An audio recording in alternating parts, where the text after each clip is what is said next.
Pemirsa, perhelatan B20 Indonesia Summit 2022 atau konferensi tingkat tinggi B20 yang berlangsung di Bali Nusa Dua Convention Center pada 13 hingga 14 November lalu, di mana telah dilaksanakan, dan B20 ini diinisiasi oleh Kamar Dagang dan Industri Kadin Indonesia dan dihadiri lebih dari 3.300 delegasi yang terdiri dari 2.000 CEO, pemimpin bisnis dari 65 negara dan beberapa kepala negara yang telah terdaftar.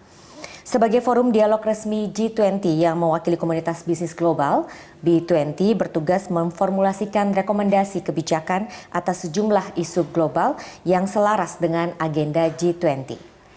Saya Lucia Saharwi akan membahas sejumlah hal terkait pencapaian dan apa yang dihasilkan dari KTT B20 ini bersama dengan Ibu Sinta Kamdani, Wakil Ketua Kadin Bidang Maritim, Investasi, dan Luar Negeri.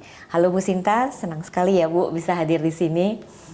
Ya, kita akan bahas mengenai B20 kemarin ya Bu ya. Nah ini kan ada 3 bidang terobosan yang diprioritaskan dalam presidensi B20 kemarin, yaitu inovasi untuk pertumbuhan pasca krisis, kemudian juga penyertaan UMKM dan pembangunan atau kolaborasi negara maju ini. Nah dari 3 bidang terobosan ini, mana kira-kira yang akan ditindaklanjuti terlebih dahulu oleh Kadin? Iya, jadi mungkin saya bisa menjelaskan sedikit prosesnya dulu ya Mbak. Jadi memang kan kita mulai proses ini dari Januari 2022 pada saat presidensi Indonesia. Nah, pada waktu itu kami ada inception meeting awal yang dibuka juga pada waktu itu oleh Pak Presiden. Pada waktu itu ada 6 task forces dan 1 action council untuk membahas policy-policy kebijakan untuk direkomendasikan kepada G20. Jadi kita sudah mulai kerja dari Januari, kemudian task forces ini masing-masing sudah memprioritaskan agenda-agenda. Nah, di dalam apa yang juga sudah ditetapkan oleh pemerintah sesuai fokus area, kan ada 3 juga ya, dari sisi global architecture health ya, global health architecture untuk kesehatan, kemudian digital transformation, dan kemudian yang ketiga adalah energy transition. Nah dari situ kita kemudian align dengan tema kita juga yang masuk ke dalam policy kebijakan yang diformulasikan oleh masing-masing task force. Nah disitulah kita kemudian ada breakthrough policy di 3 aspek utama, yaitu inovasi, inklusi, dan kolaborasi. Hal-hal ini adalah contoh beberapa breakthrough policy. Tentu saja policy recommendation yang ada di setiap task forces, kita ada 6 task forces dan 1 action council, itu banyak sekali ya. Kita ada total 400 mungkin halaman yang kita sampaikan. Total ada 25 policy recommendation dan 68 policy actions gitu loh. Jadi itu semua ada KPI-nya. Jadi kalau ditanya gimana nih kita monitor, kita ada KPI di masing-masing dan juga semua di-align dengan SDG goals, SDG-nya. Jadi ini sangat nyata gitu di masing-masing policy, dan juga breakthrough policy yang ada ini cuman menjadi suatu contoh untuk apa yang terjadi di presidensi Indonesia, tapi keseluruhan daripada masukan itu sudah kami serahkan sebagai komunike. Jadi hasilnya adalah kemudian kami serahkan kepada G20. Oke, nah terkait dengan policy recommendation tadi itu, jadi pengawalannya seperti apa Bu? Ya, jadi kalau dilihat yang membuat presidensi tahun ini berbeda adalah tahun ini kita banyak fokus lebih di actionnya ya. Jadi policy itu tetap ada, kita masukkan, tapi kita juga mau ada outcome actions yang jelas. Makanya di tahun ini kita juga ada yang namanya legacy projects, karena kita mau bahwa ini bisa berkesinambungan, kita ada nyata konkret hasil yang bisa kelihatan untuk kemudian ditindaklanjuti juga di presidensi berikutnya, baik itu India, Brazil maupun South Africa. Karena kebetulan nih selanjutnya 3 negara setelah Indonesia juga semua negara berkembang. Nah ini memang kalau dilihat bahwa dari segi monitoringnya to ensure this happen, pertama kita mesti lihat kita harus masuk dulu. Jadi policy recommendation, communique kita itu harus masuk di dalam Leaders Declaration yang ada di G20. Nah, kemudian dari situ mereka masing-masing negara kan pasti akan menjabarkan ya kan gimana memastikan bahwa itu juga terjadi di policy itu kedepankan di negara G20 gitu ya. Tapi untuk presidensi berikutnya itu lebih penting lagi karena kita mengawal apakah target, kan ini kan ada semua, ada KPI, ada target yang sangat jelas. Itu targetnya udah sampai mana gitu loh. Kemudian kita mesti make sure di dalam presidensi berikutnya hal-hal yang kita prioritaskan ini akan terus masuk gitu dan jadi ini tidak bisa selesai dalam 1 tahun 2 tahun ya. Ini kan semua berkepanjangan gitu. Makanya kita selalu mengatakan G20 dan B20 ini bukan hasil platform multilateral 1 tahun gitu. Tapi ini kalau B20 tuh udah dari 2010 ya di Seoul gitu. Jadi ini terus berjalan. Cuman memang Indonesia presidensi kali ini memang luar biasa gitu karena selain daripada heboh gemahnya juga konkret juga hasilnya karena kita juga yang tadi saya katakan ada hasil-hasil yang langsung bisa kelihatan dan langsung kita implementasikan. Jadi kita tidak tunggu negara itu kemudian masukkan ke dalam policy, tapi dari sekarang kita juga udah ada outcome yang udah langsung bisa kelihatan dan dijalankan oleh para pelaku usaha. Oke, nah dalam menghadapi tantangan ke depan yang kita tahu pasti semakin lama semakin besar begitu ya Bu ya.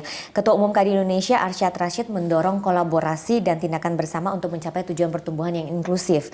Nah, bagaimana hasil kebijakan KTT B20 ini digunakan Kadin untuk berkolaborasi dengan pemerintah dan juga masyarakat? Iya, jadi memang kalau kami lihat dari awal itu kolaborasi itu sangat nyata ya. Jadi kita kalau kita di Kadin sebutnya gotong royong gitu kan.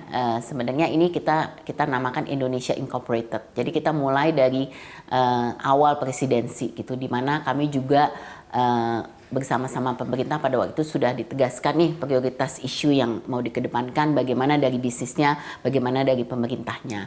Kita juga dalam proses memformulate policy recommendation, kita terus beradvokasi dengan pemerintah. Jadi kita tahu persis yang di working group pemerintah seperti apa, yang di task force kita seperti apa gitu. Ini semua berjalan beriringan. Nah, apakah legacy program B20 ini sudah mendapatkan dukungan dari perusahaan-perusahaan multinasional dan juga organisasi multilateral? Iya, betul. Jadi memang kalau kita yang tadi dinamakan legacy, ini sesuatu yang baru di Indonesia presidensi. Kita punya 4 legacy yang kita kedepankan. Jadi masing-masing task force itu ada outcome.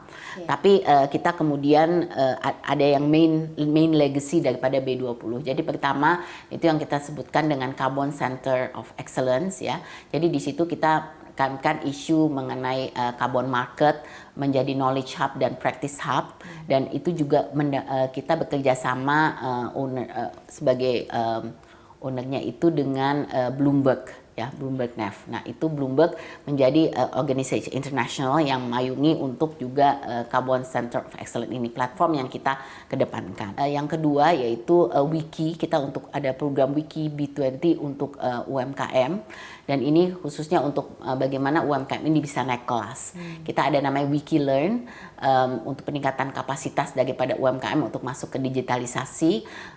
Kita memberikan kesempatan mereka untuk memanfaatkan digital platformnya. Tapi juga kita melihat bahwa UMKM ini perlu dukungan untuk masuk ke dalam supply chain daripada perusahaan-perusahaan besar juga. Dan di sini kita supply chain ini kita ada yang namanya juga inclusive closed loop ekosistem yang dikedepankan, di mana itu kita membawa perusahaan-perusahaan UMKM untuk masuk supply chain daripada perusahaan-perusahaan besar. Selain daripada itu, program yang ketiga itu adalah legacy program ketiga, itu namanya OGWI atau One Global Women Empowerment. Ini khusus untuk platform untuk women-led business. Jadi di situ juga ada kapasitas, ada sourcing dan investment. Kita ada namanya Women Pool Fund, di mana kita untuk membantu pendanaan bagi organisasi yang mobilisasi UMKM perempuan. Kemudian kita juga ada yang aspek yang hubungannya dengan regulasinya, di mana kita membantu bagaimana mendorong supaya regulasi yang kondusif untuk pengembangan UMKM perempuan. Dan yang terakhir adalah One Shot Program, itu yang hubungannya dengan kesehatan. Ini juga aligning dengan outcome yang seperti diketahui di healthcare oleh pemerintah, yang ada pandemic fund dan lain-lain. Nah, kita di One Shot Program itu kita mengedepankan aspek production untuk vaccination hub. Kemudian kita juga research dan development kerjasama yang dilakukan oleh perusahaan dari banyak negara.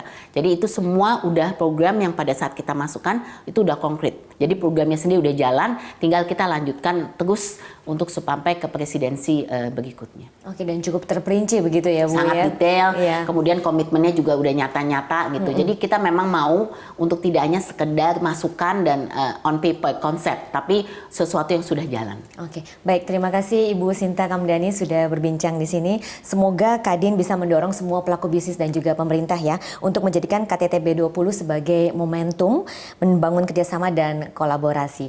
Dan pemirsa, demikian perbincangan kita. Saya Lucia Sarun undur diri, sampai jumpa.